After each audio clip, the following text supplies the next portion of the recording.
देखो ट्रायंगल में क्या होता है, ये बात हम पहले पढ़ चुके हैं, रिपीट हो रही है। आइसोसेलेस ट्रायंगल, आइसोसेलेस ट्रायंगल क्या होता है? जिस ट्रायंगल में दो साइड क्या रहती है इक्वल, उसको बोलते हैं आइसोसेलेस। और बताओ अगर किसी ट्रायंगल में तीनों साइड इक्वल रही तो उसको बोलते हैं इक्विलैटरल ट्रायंगल। कौन सा ट्रायंगल?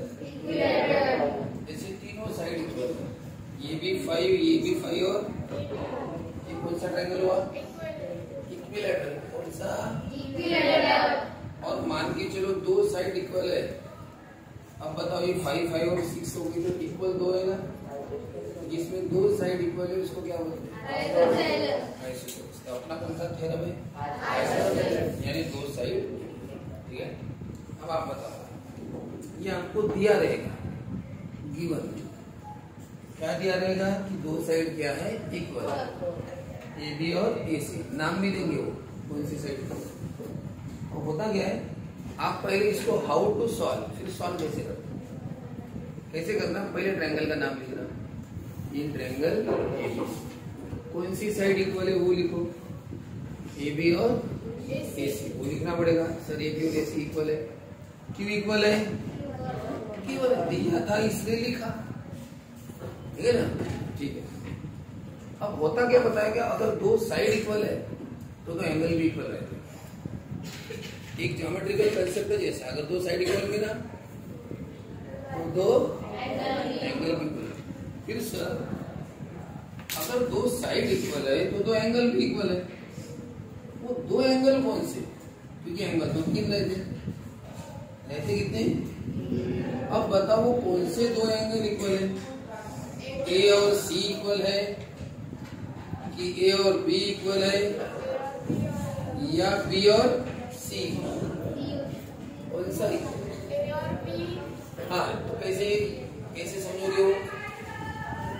दो साइड अगर इक्वल है तो समझना उनके सामने वाले एंगल इक्वल, उनके जस्ट उसके सामने कौन, यानी उसको अपोजिट बोलते हैं, एकदम अपोजिट है उसके सामने। अरे इलेक्शन पार्टी में आमने सामने नहीं रहते क्या उम्मीदवार? सुनील केदार के अपोजिट आशीष देशमुख, आमने सामने है ना, अपोजिट यानी सामने। तो बताओ तो कौन से दो एंगल? अगर दो साइड इक्वल है तो समझना दो एंगल कौन से?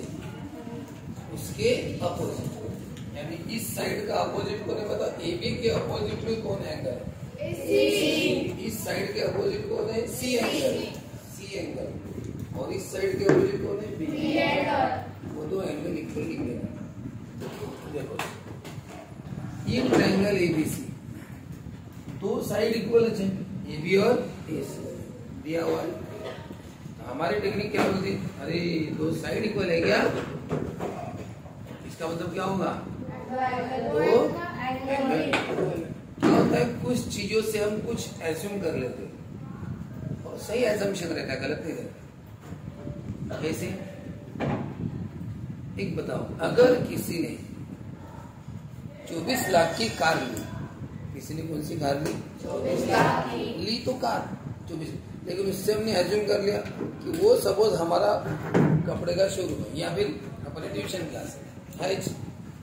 अपनी फीसें मान के चलो किसी कोर्स की 1 लाख रुपए, और बहुत से पेरेंट्स रहते हैं, कोई बोलते हैं सर 5,000 कम कर दो, कोई बोलता है 10,000 कम कर दो, कोई बोलता है 20,000, ऐसा चलते रहता है। हम करते नहीं करते वो हमारा मैटर, लेकिन अगर हमें पता है कि उसने क्या कर लिया, 24 लाख की कार ली, वो अपने ट्यूशंस के लिए आया बच्चे के, तो अगर वो बोलता है कि भाई 20,000 कम करो 10,000, तो हम करेंगे क्या? क्योंकि उसने वो कार परचेज किस काम था? हमारा एजम्पशन क्या है? अगर वो कार परचेज करता है 24 लाख की, तो बच्चे की ट्यूशन की 1 लाख भी दे सकता है। तो हमने उस चीज से ये वाला क्या कर लिया? एजम्पशन कर लिया। यानी एक चीज से दूसरी की बात हम समझ लेते हैं, ठीक है। स्वभाव के बारे में भी वैसा रहता है, उसका वो स्वभाव वैसा है, इसका ये स्वभाव ऐसा। फॉर एग्जाम्पल अगर इसने कोई बात किसी की मुझे बताई, अगर इसने किसी की सीक्रेट बात मुझे बताई, तो मैंने अंदाजा कर लिया कि मेरी भी सीक्रेट बात किसी को बता सकता है, क्योंकि उसकी वो आदत है ना। एक चीज से दूसरे का एजम्पशन निकलता है और वो सही रहता है। कोई एजम्पशन है कौन सा? दो साइड क्या है? इक्वल, तो कांग्रेंट है। समझ जाना कि दो एंगल भी क्या होंगे? दो एंगल भी क्या होंगे? तो ये लिख लेना पहले, दो साइड इक्वल है। हाँ सर लिखा। तो दो एंगल इक्वल है, ये हमें लिखना है, ये हमारा एजम्पशन है। बताओ दो एंगल इक्वल है, कौन से दो एंगल सर? तीन एंगल है। तो एंगल लिखना इसके अपोजिट वाले। बताओ ए बी के अपोजिट एंगल बताओ। सी। और 3 लेटर में भी लिख सकते हो इसको, ए सी बी ऐसा। चलो बताओ ए सी का अपोजिट एंगल कौन सा? अब बताओ बी और सी एंगल इक्वल हमने लिखे ना, यानी कि हमने लिखे, उन्होंने थोड़ी दिया था। उन्होंने क्या दिया था? सिर्फ साइड अच्छी। एंगल इक्वल किसने लिखा? हमने लिखे। ये अपना एजम्पशन, अपना अंदाजा था कि दो साइड इक्वल है ना, ठीक है ना। तो इस ए बी और ए सी गिवन और दो साइड इक्वल है हमने लिखा ना, इसका रीजन लिखा कैसे? ये कौन है? एंगल से नहीं, क्या लिखना? एंगल्स अपोजिट टू एंगल्स ये एंगल्स है ना, किसके अपोजिट है? Congruent sides. ये कॉन्ग्रुएंट साइड है ना, उसके अपोजिट एंगल है ना, इसलिए वही लिखा हमने। क्या लिखा? एंगल्स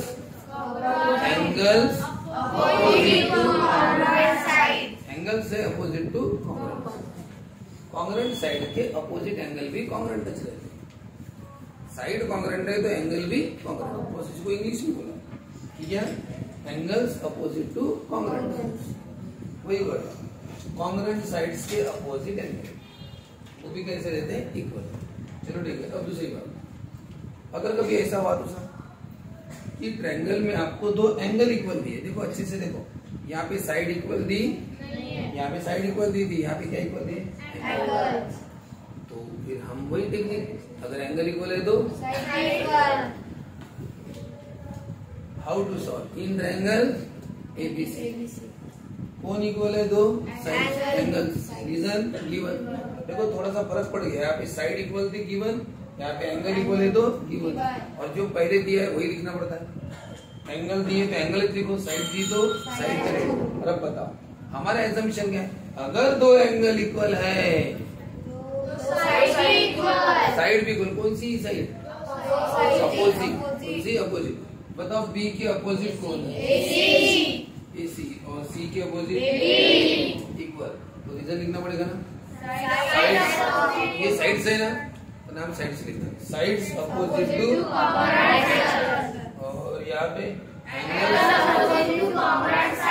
बस कभी कभी स्टूडेंट कंफ्यूज होते हैं कि सर पहले साइड वर्ड लिखो या एंगल।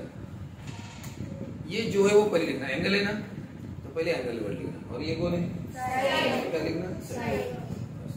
इधर एंगल आया तो उधर साइड आएंगी, इधर साइड आया तो उधर एंगल। चलो बताओ दोनों को अच्छे से एक बार देख लो, बताओ क्या इक्वल है? दो साइड्स। लिखा गिवन। यहाँ पे क्या इक्वल है? लिखा तो एंगल इक्वल, गिवन लिखा। अब बताओ उसके बाद हमने क्या किया? अगर दो साइड इक्वल है तो दो एंगल इक्वल, और यहाँ पे दो एंगल इक्वल है तो दो साइड इक्वल, ठीक है? ऐसा वो कोई भी एक चीज देंगे, या तो साइड इक्वल देंगे या एंगल इक्वल। अब एक बात बताइए आपसे, दो साइड इक्वल तो उन्होंने दी थी, हमने अपने मन से क्या लिख दिया? दो एंगल इक्वल। अब बी और सी एंगल इक्वल है, बी और सी एंगल इक्वल, हमने पता किया बी और सी इक्वल।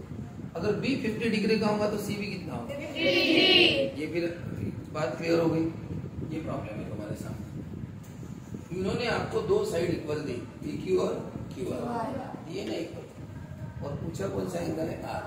आर एंगल कितने का बताओ? कौन सा एंगल पूछा? आर।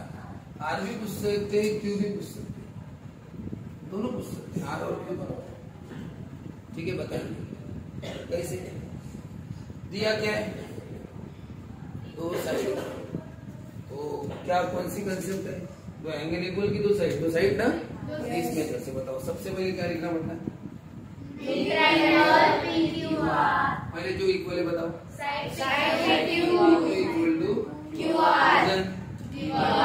जो दिया है देखो, एंगल इक्वल दिए तो एंगल लिखो, साइड इक्वल दिए तो साइड लिखो। साइड इक्वल दिया रीजन दिखा सकते। अब बताओ साइड इक्वल हुए तो क्या इक्वल होता है? एंगल। बताओ कौन से एंगल इक्वल होंगे? बताओ।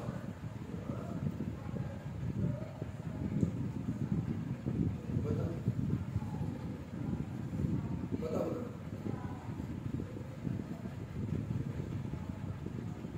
अरे बताओ ना। एक भी जवाबदारी लेने के लिए तैयार नहीं।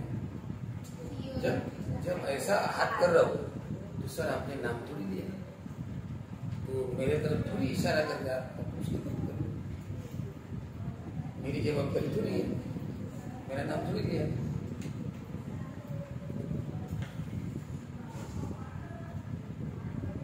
खुद जवाबदारी लेनी चाहिए। ले लो जवाबदारी, कौन बोला? बताओ दो साइड इक्वल है, बताओ कौन से दो एंगल इक्वल? एंगल पी और सही बात है। ताकि इसके लिए हाँ तुमने क्या कभी कभी ताली बजाते तो शायद 16 रिदम में बजाते हैं ना, पढ़ाया जाता है ऐसा ऐसा 1 2 3। जब आदमी जोश में रहता है ना सब भूल जाता है, ना वो नियम याद रहते हैं ना कुछ, समझ गए ना? वो बेधड़क ताली बजाते हैं, उसमें कोई नियम रहता नहीं। ज्यादा नियम में जीना नहीं चाहिए एकदम, ठीक है? थोड़ा फ्रीली रहते हुए बैठे, अच्छी बात है। बताओ दो साइड इक्वल रही तो दो एंगल इक्वल। कौन से एंगल? इसका अपोजिट देखो, इस साइड का अपोजिट कौन है? आपकी, और इस साइड के अपोजिट कौन है? तो PQ की अपोजिट कौन है? आर। मैं 2 लेटर 3 लेटर में पूरा नाम लिख सकते हैं। आर का नाम हो PRQ या QRP, कैसा भी लिखो, आर बीच में आना चाहिए, ऐसा भी लिख सकते हो। मैं एक ही लेटर लिखता हूँ फिलहाल। तो बताओ PQ की अपोजिट आर है और ये QR का अपोजिट कौन है? P। बताओ। अरे दो साइड इक्वल दी थी गिवन है सर, आपने तो एंगल भी इक्वल लिख दिया। बताओ रीजन क्या है? Angles opposite to congruent side. Angles opposite to congruent side. बोलो एक बार और प्यार से। Angles opposite to congruent side. हाँ तो बताओ दो एंगल इक्वल हो गए P और R। बताओ R कितने का होगा? 40। क्यों? इक्वल। इक्वल है तो क्या होगा? इक्वल है तो वो 40 है तो ये भी 40। तो लिखना नहीं पड़ेगा, क्या लिखना पड़ेगा? बट एंगल R कितना है? 40। रीजन बट एंगल R 40 का है तो एंगल P भी कितना होगा? 40 और एंगल P 40 दिया है। एंगल P 40 दिया है क्या? बट एंगल P कितना है? 40। एंगल R भी कितना होगा? 40। ठीक है, मिल गया। अब बताओ। नहीं लेकिन और एक पूछा है ना, एंगल क्यों भी पूछा है, तो वो कैसे निकाले? हमें आपने अभी पढ़ाया सर, दो साइड इक्वल तो दो साइड इक्वल उन्होंने दी थी, एंगल इक्वल हमने रीजन भी लिखा। अब ये दो एंगल इक्वल है, एक 40 तो दूसरा भी 40। सर ये थोड़ी अपने इसमें ये कैसे बताया हूँ? तीनों एंगल की टोटल कितनी होती है? 180। उस कंसेप्ट से बता रहा हूँ, ये पढ़े ना अपन पहले। Angle P, angle P, angle Q, angle reason क्या लिखते थे?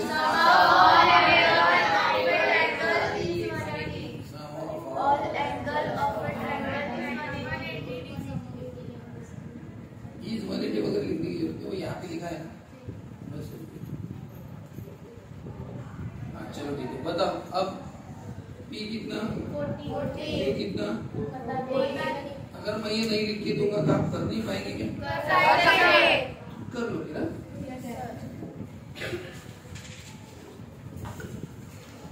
हाँ अब आपको इसकी भी हिंट दे देता हूँ, लक्ष्य दे। अब ये प्रॉब्लम क्या है? ये प्रॉब्लम तुम्हारे 3.3 एक्सरसाइज का फर्स्ट प्रॉब्लम। इसमें दो ट्रायंगल एक दूसरे में मिक्स है। तुम क्या करना, ये पहले फिगर निकाल लेना। लेकिन एक रफ फिगर निकालना, ध्यान से सुनो। कौन सी फिगर निकालना? और आप बाजू में निकाल के रखना। कौन सी? ऊपर वाली। A B C. सी कितना है? 50। बी कितना है? एक्स। ए बी और ए सी क्या है? इक्वल। बताओ ये प्रॉब्लम इससे मैच करता है? बताओ इसमें कितनी साइड इक्वल है? तो क्या इक्वल होगा? ट्रायंगल क्या हो जाएंगे? तो एक्स कितना होगा? 50। करोगे? पहले वो कर लो।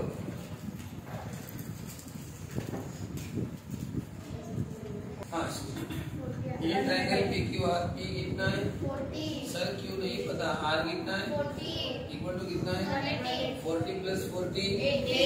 और ये एंगल उसके साथ में है। उधर कौन है? अब एंगल क्यू अगर निकालना है तो इसको भेजना पड़ता है। प्लस माइनस 80 कितना होता है? 100। ये हो गया प्रॉब्लम सॉल्व। आपको सबसे मेन यही समझना था। क्या? दो साइड इक्वल दिए, लक्ष्य रे, दो साइड इक्वल दिए तो केवल दो साइड इक्वल दो बराबर लिखना। रीजन लिखना। क्या रीजन है? बोलो। फिर एक एंगल 40, दूसरा भी कितना? 40। बस इतना मैंने आज का, ये तो पहले भी पढ़ो। ठीक है, नेक्स्ट क्वेश्चन है ये वाला, ट्रायंगल एबीसी। अब इस एबीसी में हाँ चलो शुरू कर रहे हैं। देखो ध्यान से, पहले क्या लिखना? इन ट्रायंगल एबीसी बताओ कौन सी साइड इक्वल है? एंगल एबी और एसी। Angle side. हाँ बोलो। Equal to AC. रीजन इधर को देखो, इधर देखो, अलग से निकाला ना हमने। इन ट्रायंगल एबीसी एबी और एसी क्या है? इक्वल। दो साइड इक्वल है। अब बताओ दो साइड इक्वल है तो दो एंगल इक्वल। बताओ एबी का अपोजिट एंगल सी और एसी का अपोजिट एंगल बराबर इक्वल। रीजन क्या है?